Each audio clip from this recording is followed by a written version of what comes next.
શિયાળો આવે એટલે કડકડતી ઠંડીની શરૂઆત થઈ જાય અને કડકડતી ઠંડીની શરૂઆત જ્યારે થાય ત્યારે આપણા શરીરને રક્ષણ મળે, આપણી રોગ પ્રતિકારક શક્તિ વધે, એના માટે આપણે ઘણી બધી વસ્તુઓ ખાવા પીવાની લઈ આવતા હોઈએ છીએ અને આપણે એનું સેવન કરતા હોઈએ છીએ.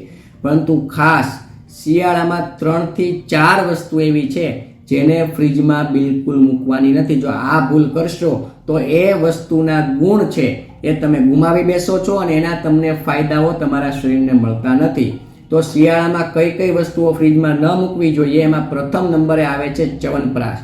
શિયાળો આવે એટલે દરેક લોકો ચ્યવનપ્રાશનું સેવન કરતા હોય છે, કારણ કે ચ્યવનપ્રાશ શિયાળામાં ખાવું જોઈએ. શિયાળામાં ચ્યવનપ્રાશ ખાવાનો યોગ્ય સમય છે, કારણ કે આપણી હોજરીનો અગ્નિ તેજ હોય એટલે ચ્યવનપ્રાશ સરળતાથી પચી જાય છે. વળી ચ્યવનપ્રાશ ખાવાથી આપણી રોગ પ્રતિકારક શક્તિ વધે છે. પરંતુ આપણે મનમાં એક ડર છે કે ચ્યવનપ્રાશ બગડી ન જાય એટલે આપણે એને ફ્રીજમાં મૂકી દેતા હોઈએ છીએ. પરંતુ ચ્યવનપ્રાશ ક્યારેય બગડતું નથી અને એમાં એક્સપાયર ડેટ લખી જ હોય છે.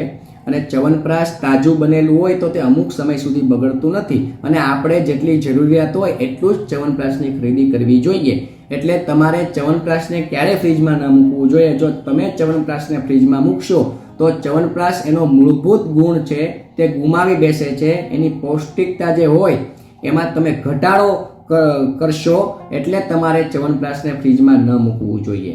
બીજું કે તમારે મધને ક્યારેય ફ્રીજમાં ન મૂકવું જોઈએ. મોટા ભાગના લોકો ભૂલ કરે છે કે મધને ફ્રીજમાં મૂકી દેતા હોય છે.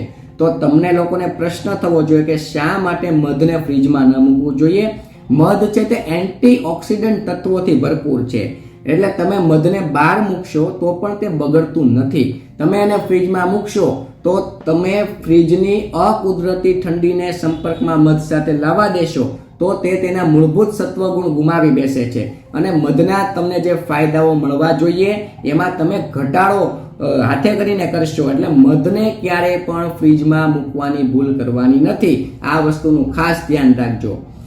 ત્રીજું કે શિયાળામાં પૌષ્ટિક વ્યંજનો બનતા હોય છે, જેમ કે મેથી પાક છે, આદુ પાક છે, અડદિયા પાક છે. આ બધું બનતું હોય છે, પરંતુ આ બધું બનીને એને ફ્રીજમાં મૂકવાની ભૂલ કરતા નહીં. ફ્રીજમાં મૂકવો એટલે એની પૌષ્ટિક જેટલો તે પૌષ્ટિક છે એટલા જ એના મૂળભૂત સત્વ તે ગુમાવી બેસે છે, કારણ કે અકુદરતી ફ્રીજની ઠંડીને કારણે તે તેના ગુણ છે તે ગુમાવી બેસે છે.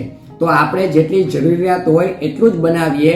આપણે એટલું બધું ન બનાવી દઈએ કે એને ફ્રીજમાં મૂકીએ પછી એનો ઉપયોગ કરીએ, આવી ભૂલ ન કરીએ. આ વસ્તુની તમે લોકો ભૂલ કરતા હોય તો સદંતર બંધ કરી દેજો. ચોથું કે શિયાળામાં આપણે કાળા તલનું કચરિયું, જે મોટા ભાગના લોકો સાની તરીકે પણ ઓળખે છે, એનું સેવન કરતા હોઈએ છીએ.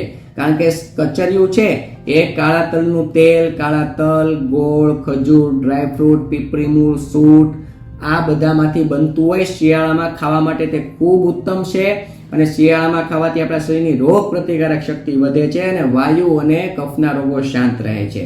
પરંતુ આને તમે ફ્રીજમાં મૂકવાની ભૂલ ન કરતા, કારણ કે ફ્રીજમાં મૂકશો તો તેના ગુણ તે ગુમાવી બેસે છે અને પછી તમને જે તમારા શરીરને ગુણ મળવા જોઈએ એ મળતા નથી. તો ખાવાનો કોઈ મિનિંગ જ રહેતો નથી, કોઈ અર્થ જ રહેતો નથી.